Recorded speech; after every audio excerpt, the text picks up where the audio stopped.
Ali a gente vê claramente Cristiano Ronaldo agredindo. Não é um jogador de fazer isso. Não, é algo até incomum, né? A primeira expulsão dele com a seleção de Portugal. Portugal foi péssimo, péssimo. Do técnico ao capitão, ao artilheiro, ao mito, Cristiano Ronaldo, foi péssimo no coletivo, no tático, no técnico, no psicológico. Irlandeses entraram na mente do Robozão, que estava muito pilhado pro jogo.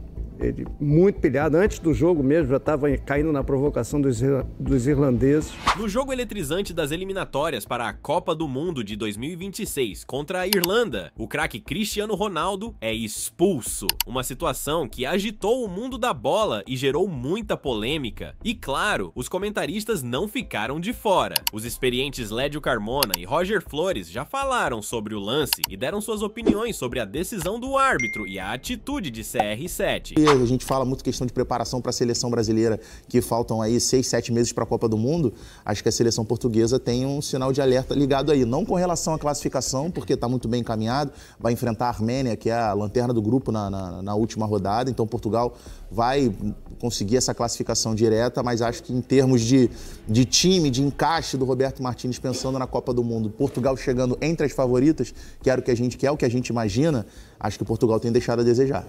Richarlison, boa noite, meu amigo. O homem que está no G6 da dança dos famosos. Bem-vindo. É isso, é clima de data FIFA para a gente continuar observando as seleções para o próximo Mundial. Como a gente já disse, Portugal não corre risco real de não ir à Copa do Mundo. Mas, por exemplo, a seleção italiana também está com esse sinal de alerta ligado. Muito provavelmente disputará a repescagem mais uma vez. Tudo bem, amigo? Boa noite, Bené, Pedro, a todos que nos acompanham. E é bom, né, a gente ver essas seleções também passando por um certo sufoco, porque a gente começa a entender que não é tão fácil assim, né? As coisas não acontecem da noite para o dia, tirando, eu acho que Espanha e França, que já estão com o caminho bem mais tranquilo, por ter já um trabalho bem mais longevo, essas seleções eles estão vendo que precisam um pouquinho mais de dar atenção. O Pedro falou uma coisa que a gente escutou da imprensa portuguesa, que é realmente isso, essa dificuldade que Portugal tem de jogar contra equipes fracas, né, tecnicamente, que se defendem bem.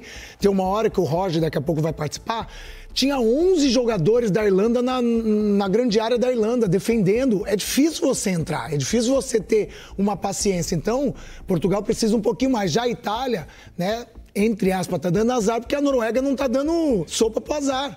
A Noruega tá fazendo o seu trabalho, o Haaland jogando muito, Solskjaer jogando muito, jogadores entendendo, e a Noruega chegando forte. Dito isso, é vaga pra Copa do Mundo. Ninguém tem sua vaga privilegiada ali não, Bené. É isso, vamos colocar no nosso telão as seleções já classificadas para a próxima Copa do Mundo, para a Copa do Mundo do ano que vem. Lembrando que existia a possibilidade matemática de Noruega e Portugal também carimbarem o passaporte, mas é questão de tempo, coisas burocráticas do regulamento, enfim. Os países sede, né? Canadá, Estados Unidos e México. Na América do Sul tudo definido também, com Argentina, Brasil, Uruguai, Colômbia, Equador e Paraguai. Na África algumas definições também, Gana, Argélia, Egito, Marrocos, Tunísia, Cabo Verde, África do Sul, Costa do Marfim e Senegal. Lembrando que a República Democrática do Congo e a Nigéria disputam mais uma vaga africana. Na Europa, a Inglaterra já tinha assegurado a classificação e hoje a França goleou a Ucrânia por 4-0. Também já está confirmada na próxima Copa do Mundo. Na Ásia, Irã, Coreia do Sul, Japão, Uzbequistão, Jordânia, Austrália, Catar e Arábia Saudita. E na Oceania, a Nova Zelândia. E lembrando que teremos também, além da repescagem europeia, né, que é só entre as seleções europeias, tem a repescagem mundial com representação da América do Sul com a seleção peruana. Vamos chamar reforço então para o nosso papo para falar, seleção boliviana, perdão, exatamente, peruana não ficou nem perto, exatamente. Vamos chamar reforço então, essa dupla dinâmica que acompanhou o Irlanda 2, Portugal 0, Lédio Carmona e Roger Flores. Bem-vindos, amigo. Lédio, foi um jogo muito abaixo da seleção portuguesa, tudo bem? Boa noite. Tudo bem, Bené?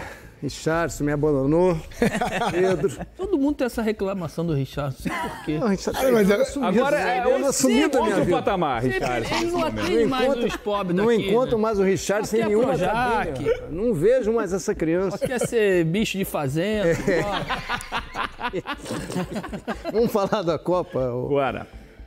O Portugal foi péssimo, péssimo. Do técnico ao capitão, ao artilheiro, ao mito, Cristiano Ronaldo, foi péssimo no coletivo, no tático, no técnico, no psicológico. Os irlandeses entraram na mente do Robozão, que estava muito pilhado para o jogo. Ele muito pilhado, antes do jogo mesmo, já estava caindo na provocação dos irlandeses.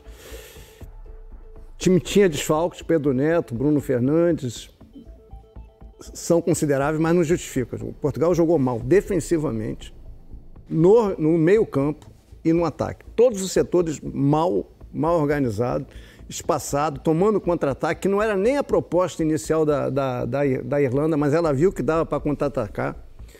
E um gol por jogo aéreo, outro gol de contra-ataque. O goleiro mal, Diogo Costa, que é um bom goleiro. Então, não dá para poupar nada de Portugal. Foi muito ruim, eu estava vendo as redes sociais agora da imprensa portuguesa, pancada para tudo quanto é lado. Apesar da classificação estar encaminhada, deve se classificar, até porque na ida venceu fora de casa a Armênia por 5-0. Então, a questão não é isso, é o que vocês já falaram um pouco aí. Portugal se enrola contra seleções que jogam fechadas. Ele consegue fazer jogos satisfatórios, não são excepcionais, contra as grandes seleções e contra as seleções que jogam fechadas, como a de hoje, ele vai mal. Por isso que ele tem 5 derrotas no ciclo, que é pouco, mas conta sempre com seleções desse perfil. A mais adiantada, que joga um pouco mais para frente, é a Croácia. Mas foi muito ruim, né, Roger? E a Irlanda... muito obediente, muito organizada. É muito comprometida com aquilo que foi traçado, né? Voltava todo mundo atrás da linha da bola, sempre 11 jogadores atrás da linha da bola. Esse Parrott, um jogador muito interessante, não conhecia, joga no futebol holandês. O Aze Alkmaar. Sempre muito atento, bem posicionado, puxando todos os contra-ataques, trata muito bem a bola. Incomodou demais a defesa de Portugal. Portugal teve um leve momento ali no final do primeiro tempo, aí ó, quando começou a encontrar os rebotes, colocava a bola na área, a bola sobrava, sempre era um jogador de Portugal que pegava esse rebote e finalizava com perigo. Mas nesse principal momento de Portugal foi a hora que a Irlanda fez o segundo gol em mais uma jogada de velocidade com o Parrott. A gente já vai ver, porque foi logo na sequência. E aí, no segundo tempo, tem a expulsão do Cristiano Ronaldo numa agressão. Ele tinha ganho cartão amarelo, o VAR ajudou e realmente não tem o que discutir, né? Fez o gatilho. Cristiano Ronaldo, esse é o segundo gol do Parrott, segundo gol da Irlanda, gol do Parrott que determinou e deu números finais ao placar. Mas no segundo tempo...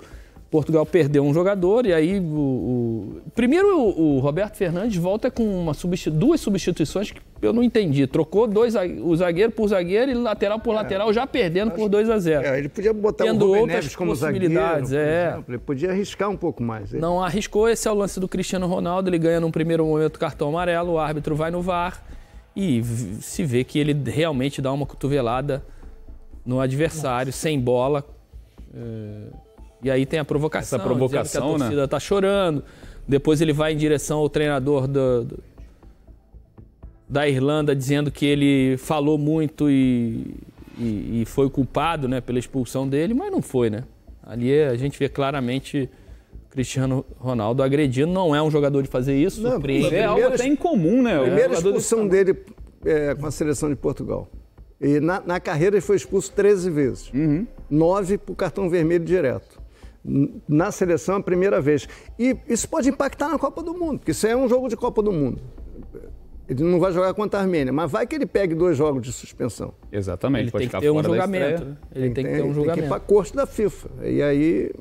E chama atenção, né? Até pelo momento de carreira, a gente já viu várias fases do Cristiano Ronaldo, o jogador que está aí, né, brilhando há muito tempo, chama atenção, né? Um lance totalmente sem sentido. Eu acho que até a reação dele também. Jogo quente, jogo quente, sem muito espaço, ele tocou poucas vezes na bola, não estava conseguindo se movimentar. Fica irritado, mas... Pode estar ansioso com o negócio de milésimo gol?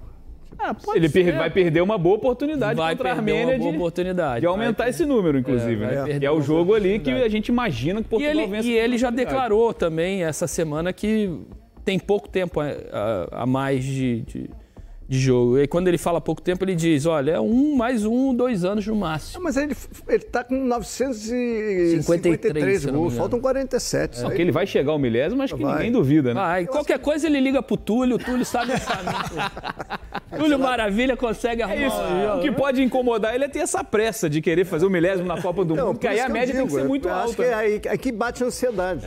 Pode ser, por mais que ele tenha essa experiência toda, esse gigante que é no futebol mundial, sempre tem aquela expectativazinha, né, de fazer o golzinho e ir diminuindo essa distância. Eu comentei eu comentei o jogo do Al Nassr na semana passada, e aí pegando pela média dele de gols, desde a chegada dele ao futebol árabe, somando com os gols pela seleção portuguesa, a tendência é que ele chegue ao 1000º gol no segundo semestre do ano que vem ou no iniciozinho ali de 2027. Então, muito difícil ele conseguir chegar a esse 1000º gol na Copa. Ele teria que ter uma média de gols na Copa não vai. Muito grande, beirando quase 3 gols, 3 gols. Eu acho que é o último objetivo dele, é chegar a esse 1000º gol. E ganhar uma Copa do Mundo também. E é um objetivo real. Sim, eu tô falando do individual. Que o objetivo coletivo, muitas vezes, ele vai de acordo com o que o jogador consegue, né? O Cristiano Ronaldo, em várias entrevistas antes, dizia que a Copa do Mundo é um sonho. Agora, mais recentemente, diz que não é algo que falta na carreira dele, mas certamente... Mas é que na carreira dele, assim, dá pra gente dizer que as 2 últimas Copas do Mundo foram as 2, assim, no caso a última e essa, né? São as Copas do Mundo que você olha para a seleção de Portugal e coloca a seleção de Portugal no bolo das favoritas. Sim. Porque até então, essa vai ser a 6ª Copa que o Cristiano Ronaldo vai disputar, as outras 4 era uma seleção ali de um bloco intermediário onde ele era o único cara muito diferente. A primeira ele chegou numa semifinal, né? Ele não foi em 2006, ele não era titular ainda. Mas Portugal não era favorito para aquela Copa do Mundo. Chega uma seleção ali, boa, cara. Não tinha, mas chega ali e consegue ir avançando. Tinha sido vice-campeã da Euro. Figo ainda. Mas não tava, tinha Maniche, tinha Figo, era uma boa seleção, mas não tava no bolo ali das favoritas para conquistar aquele Mundial. A Copa de 2022, e principalmente essa Copa do Mundo, acho que é que a gente vê uma seleção de Portugal com muitos valores assim consolidada, que a gente olha e fala assim, cara, essa seleção tem totais condições de chegar aí. Melhor que a seleção que ganhou a Euro. Melhor. Sim. A gente debate direto, né? Falei isso antes do jogo. Portugal, Espanha, França e Argentina, para mim, é a primeira prateleira do futebol mundial de seleções. Hoje, também tem que lembrar que, para mim, ele não tinha 3 jogadores, para mim, dos mais importantes, dos melhores, né? O Nuno Mendes, o Bruno Fernandes e o Pedro Neto. São 3 jogadoraços que mudam de nível qualquer seleção. Então, e obviamente essa dificuldade. É jogo difícil. Eu brinco com o Richard, ele abandona os amigos e tal, mas se eu não me engano, foi nesse campo aí que o Richarlison jogou pela seleção brasileira, não foi? Jogo. Contra a Irlanda. Rick tava lá vestindo a camisa da seleção brasileira. Tá boa memória. Os irlandeses, né? 2008. Também não? Você deixou os irlandeses entrarem na sua... jamais. Agora, Rick, falando desse time, a gente coloca várias vezes que talvez seja a melhor...